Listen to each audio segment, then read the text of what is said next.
Pam Bondi loses control after Peter Welch tells her to shut up, idiot. The moment it happened, the entire room stopped breathing. Nobody expected Welch, usually calm, measured, almost quiet, to snap like that. But when Bondi tried to bulldoze her way through yet another deflection, he cut straight through the noise with a line so blunt, so sharp, that even she froze. And in those few seconds, you could feel the power shift. The illusion of control shattered, and for the first time in the hearing, Bondi's rehearsed confidence cracked wide open. Viewers watching later said they replayed the moment 3 times just to catch the exact instant her expression changed. Paid because of the shutdown. I agree with that. But I also think that wasn't the whole story. There is an issue here that's going to affect Americans, whether they voted for President Trump or voted for Vice President Harris, and that is the loss of health care, where on November 1st, everyone who is getting Affordable Care Act help to buy insurance is going to get the notice of premium increases. And I got a letter just today from a Vermont family, nuclear family of 5, husband and wife, 54 and 55, with 3 kids, one of whom has acute myeloid leukemia. And the apprehension that they have is that if we don't solve this problem, and November 1 is a urgent date, then their family premiums will triple. It'll be beyond their ability to pay. So I'm assuming that with respect to the threat to health care for families in your state of Florida, in my state of Vermont, you would share that concern and hope that we would resolve that. Senator Welch, I would be happy to speak with that family too, because there are many nonprofits that help with children with terminal illnesses, and I'm involved in some in Florida. So we would be happy to talk to you about that. As to health care, the government is shut down. It's my understanding, maybe you're not one of them, but because many Democrats want health care for illegal aliens, and that's what shut down the government. Let me be clear. That's one of the sticking points, and I don't know if you voted all right, well, for that or not. This actually is important to all of us, and the lament I have is that if this health care goes away, this premium support, it is really going to hurt families in red states and blue states. And in Vermont, I mean, we voted Democratic, but we have a lot of good folks who voted for President Trump, and their health care is jeopardized. And there's a November 1 deadline that is coming up. And the reason I'm saying this is that I think it's important for us to try to work out together a resolution that's going to be beneficial to people you care about in Florida and voted for President Trump, and people I care about in Vermont who voted in some cases for Vice President Harris and some for President Trump. So it's not just Democrats not wanting to negotiate. And in fact, we do want to negotiate, and that's why I'd encourage the President to encourage my colleagues on the Republican side to sit down with us and try to see if we can make some progress. Another topic, with the respective voting rights in the letter that your voting rights chief sent out, we got one in Vermont, and it's a demand to get all the information on the voting file. And in that letter, in the announcement of that letter, the chief indicated an apprehension about the voting process being taken over by, quote, the left. Now, do you have any information with respect to Vermont about a takeover of the voting process by, quote, the left? Senator, I'm not familiar with what you're referring to. We are currently involved in voter roll lawsuits in 6 states. Is that what you're referring to? No, there's a letter that went out demanding that states, including Vermont, provide all the voting file information, right. Includes personal information. But when that letter was sent out— That's perfectly legal. But there was an assertion by the chief in this division that this was to deal with the fact that the voting process has been taken over by the left. So we got one of those letters in Vermont. And my question to you is, what do you mean by the left? And do you have any evidence that the so-called system has been overtaken by the left. We must have fair and free elections. No, I know that, but I'm asking for the specific basis. And we will have fair and free elections in this country. Okay, Senator, I'd be happy to talk to my chief. Who was it who said that? It was your chief, which I assume you would know who that is. Here's the question here, okay? There is a point of view that is in dispute here about the fairness of elections. But you have the power as the as the Attorney General to use the authority of your office to make demands on states, and you did that with Vermont. That's within your right to do it. I'm not disputing your legal authority to do it. Is Vermont disputing turning over the information to our office? Vermont is. The Secretary of State is. And you can resolve that with her. And we have every right to have that information. Yeah, here's Senator. where I'm going. Why wouldn't they want to turn it over? You're a prosecutor with the awesome authority to make the decision that you're going to start an investigation against the state or against an individual. And I know from your experience as a county prosecutor and as the Attorney General in Florida, you took seriously that obligation to have a factual basis before you'd proceed, right? Senator, I take that role, I take my oath very seriously. All right, so what I'm and asking, I take fair and free elections in this country very seriously. And that information, our office is entitled to have that information. And we are involved in litigation on that, and I assume we'll be involved in litigation with Vermont. We have a Republican governor in Vermont. We had our former Republican governor was secretary, was the treasurer for many years, and also the Secretary of State with election responsibility. What I'm asking is, do you or does your head of this voting section have any factual basis that you can point to that justifies your demand that Vermont turn over all this confidential voting rights information? Well, it would remain confidential with my office, and you just said that you have a Republican governor, so it doesn't make sense what you just said. We've asked that of every state, Senator. Right, and I'm asking about Vermont and what the factual basis is, but we can move on. You've mentioned that you can't discuss pending litigation, and I think the committee by and large accepted that answer. But I did notice that you spoke at great length about pending litigation, specifically with respect to the questions Senator Cruz asked you about the sentencing of the Kavanaugh defendant. That's pending, right? He was sentenced to 8 years. I understand that, but that's on appeal, right?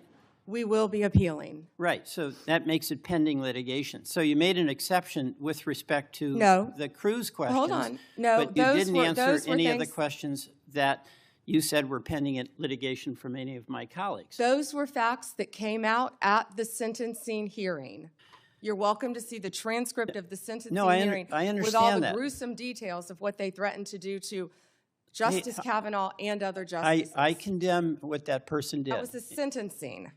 But the point here is that that's pending litigation. You indicated you're going to be appealing. It's your right to do that.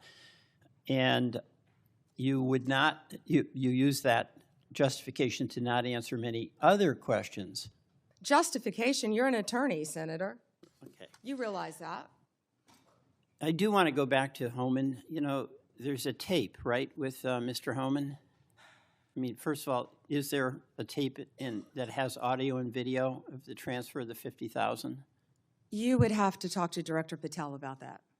No, I'm talking to you. I don't know the answer, Senator. Yeah, you do know the answer to that. Don't call me a liar. I didn't call you a liar. You just said I know the answer. I said I don't know the answer. Well, you have to talk to Director Patel. What I said is that investigation let me put it was another closed. Way. If you don't know, why don't you know whether there was a tape and video? Senator. Because Welch wasn't there to spar. He wasn't there to perform.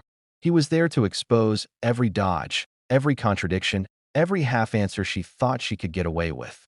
And from the first minute, he made it painfully clear. She wasn't ready for him. He began slowly, almost gently, noting how she had a habit of retaliating whenever someone pressed her too hard.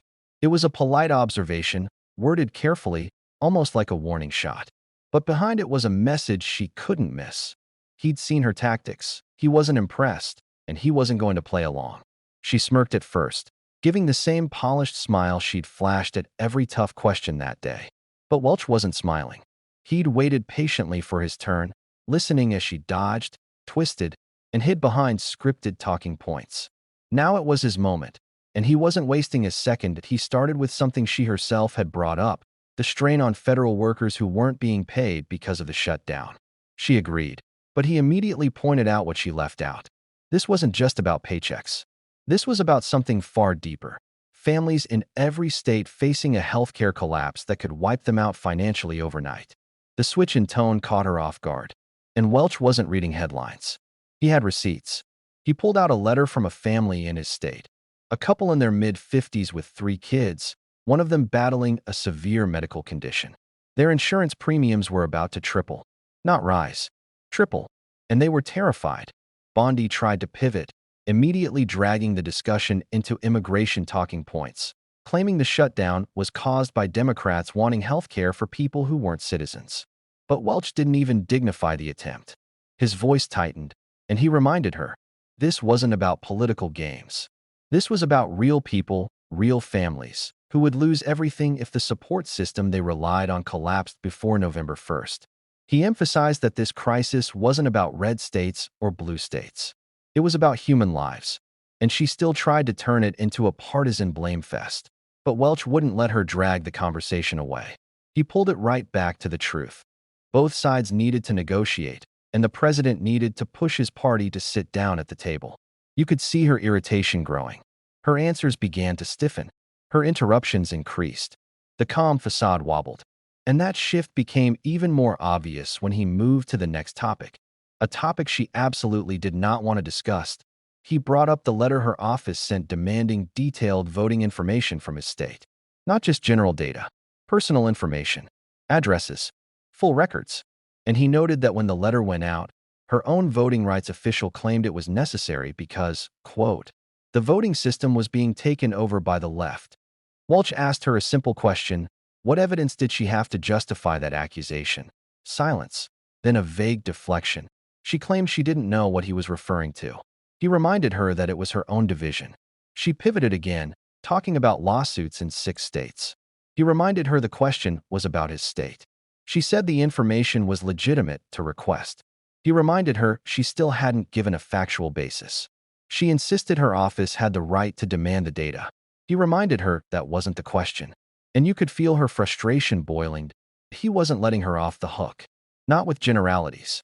Not with slogans. He wanted facts. And she had none to give. Then Welch exposed something deeper. A contradiction she clearly didn't expect anyone to notice. Throughout the hearing, she had refused to answer several questions, repeatedly falling back on the excuse of pending litigation. But then he pointed out that she had happily discussed another case earlier, one that was also pending. She had gone into detail, even describing testimony. So why did pending litigation apply to some questions, but not others? The camera caught her jaw tighten. Welch wasn't accusing her of anything directly. He didn't need to. The inconsistency spoke for itself. He simply laid out the facts and watched her try to explain why the rules she applied to everyone else suddenly didn't apply to her. And that's when the hearing took a turn no one saw coming. He brought up the rumored $50,000 transfer involving a man tied to a separate investigation. Rumors online had been swirling for months about whether a tape existed, one with audio and video of the alleged handoff. Welch asked her directly if such a tape existed. She said she didn't know that he said she did. She snapped back, warning him not to call her a liar, but Welch never raised his voice. He didn't need to. His tone alone made the room go still. He told her plainly that as the head of the department, she absolutely knew whether such evidence existed. She insisted again that she didn't. And that's when Welch dropped the line that broke her composure completely. He didn't shout it. He didn't dramatize it. He said it low, cold, and final. Stop dodging and answer the question. It was firm enough, sharp enough, and humiliating enough that she immediately erupted, losing the tight grip she'd maintained all day. It wasn't just that she couldn't answer. It was that she couldn't control the narrative. Everything Welch exposed pointed to gaps in knowledge, gaps in transparency, gaps in consistency. And when he pushed further, asking whether she cared where the missing money ended up, she immediately shifted again, trying to praise the man involved, talking about border safety, desperately trying to move the spotlight away from the one question she absolutely couldn't shake. Where did the $50,000 go? Welch wasn't slandering anyone. He wasn't accusing anyone directly. He was asking for accountability. And her refusal to engage with the core issue only made the moment more explosive. Rumors online had speculated about internal disagreements, financial mismanagement, missing documentation, none of it verified, all of it swirling in political corners for months. Welch didn't mention those rumors directly, but his questioning hit every pressure point that fueled them. She tried once more to shift the attention by praising leadership, praising alliances, praising anything that wasn't the missing funds. But the damage was already done. Her defensive reactions were louder than any answer she could have given, and then came the moment everything fell quiet. After a final heated exchange, the committee chair attempted to move on. But Welch wasn't finished. He asked for 1 minute, just one, to correct something she had said earlier about another senator. The chair hesitated but granted it. And Welch used those 60 seconds to do exactly what he'd done the entire hearing. Cut through noise and bring everything back to reality. He didn't make it personal. He didn't make it partisan. He made it about the one thing she had refused to acknowledge all day: the people, the families struggling, the workers suffering, the states bracing for fallout. The consequences that didn't care about talking points or political spin that he reminded her, in the entire room, that leadership isn't measured by deflection or slogans. It's measured by honesty, clarity, accountability, and the willingness to confront hard truths instead of hiding behind convenient ones. By the time he finished, she wasn't smiling anymore. She wasn't interrupting. She wasn't lecturing. She sat silent, knowing exactly what had just happened. She'd lost the one thing she'd tried to control, the narrative. And what made the moment unforgettable wasn't the sharp line he dropped or the tension it created. It was the fact that behind every question, every challenge, every exposed contradiction, Welch had one goal: protecting the people both of them were sworn to serve.